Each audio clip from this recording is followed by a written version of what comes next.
Nico, great to speak to you today. Have you ever had to wait so long to defend a title before? I don't think anyone has.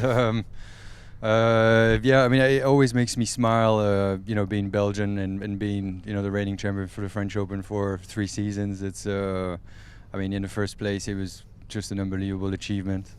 And of course, through COVID, it's quite nice to be remembered for being the French Open champion for about 3 seasons. You've touched on it there. Of course, you've had some special memories in your career. Thinking back to 2012, the Ryder Cup, match play. How does 2019 here rank for you in your career? Well, it came at a much different time. I had not been playing particularly well in 2019 season, so I came here the French Open basically having to play well to keep my card for next season, and so. It's very difficult to rank your wins, or they don't really have a big difference between them. But having got myself out of a very tricky situation by winning here in front of the French crowd that I know extremely well, being part of the French golfing landscape for the last 20 years, it has made it pretty special, I have to admit. And it wasn't just that season you were battling, it was actually on that Sunday as well. What are your memories of that final day here in 2019? It was a bit of a roller coaster, but every edition here, just because of the nature of the course, makes this tournament special. And I think when you look at the list of guys that have won here, they all have something special. I started off being 3 ahead. I was 5 ahead after 1 hole, and that completely threw me off. And then fast forward on the back 9, about the 12th or 13th hole, I found myself 2 behind. So it went a little bit all over the place with George Coetzee and JB Hansen on the last 4. We all know historically that anything can happen on the last 4, and again, it didn't disappoint. I was lucky to be the one that came out on top, it would have been a nice watch on TV. As you say, this course is really built for drama. Part of the reason the Ryder Cup was here in 2018. What are you taking from your win here and your intimate knowledge of the course into this week? I think one of the big reasons why I played well in 2019 was because I came here for the Ryder Cup, and I followed the whole week, and it gave me a total different outlook on how to play the course. We've always come here and played this historically in June. The course was really bouncy and firm, and you play 72-hole stroke play, and then all of a sudden you see the guys, firing at pins and making a bunch of birdies. So it gave me a different way to look at this golf course, and it certainly helped me to boast a decent.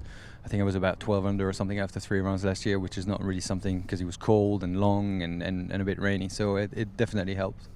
The Ryder Cup fans won't be here in their full capacity this year, yeah. But what are you most looking forward to about this week? I'm a little bit of everything.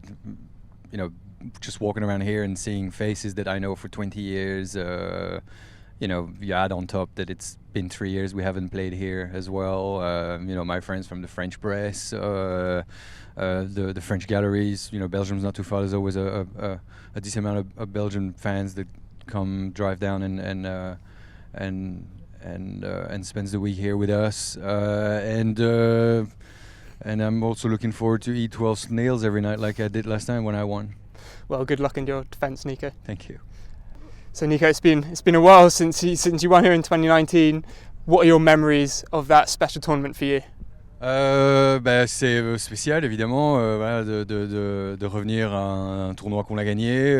Celui-ci est un petit peu différent parce que étant francophone, ayant fait partie du paysage golfique français depuis 20 ans aussi, ça a rajouté une couche supplémentaire à cette victoire ici en 2019. 3 ans, c'est long, mais je pense que en général, la majorité des joueurs sont très contents de revenir jouer l'Open de France et cette année particulièrement pour moi. and what can you take in terms of your knowledge of the course from your win here and the many times you've played into the following week? Alors un des éléments clés, c'est qu'en fait je suis venu voir la Ryder Cup et j'ai pour une fois vu une façon différente de jouer le parcours, qui est du match play évidemment. Donc ayant l'habitude de jouer ce parcours en format normal de 72 trous en stroke play au mois de juin où la balle va un peu dans tous les sens, là le fait d'avoir joué en octobre et de l'avoir vu en septembre à la Ryder Cup fait que voilà, le parcours pouvait se jouer différemment et beaucoup plus agressivement. Donc ça m'a quand même je ne vais pas dire faciliter la tâche parce que ça reste un parcours difficile, mais ça m'a quand même ouvert les yeux sur une façon différente de jouer ce parcours du golf national qui reste super technique, super difficile, mais qui à une période différente de l'année pouvait être un petit peu plus abordable.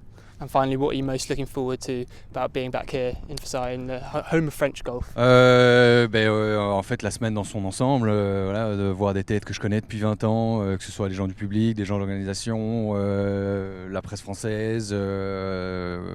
Il y a toujours systématiquement pas mal de supporters belges qui viennent. Et puis voilà, ça reste un parcours de Ryder Cup, c'est quand même toujours excitant à jouer. Et, donc ouais, ça fait vraiment plaisir de pouvoir revenir après 3 ans, après cette période Covid évidemment.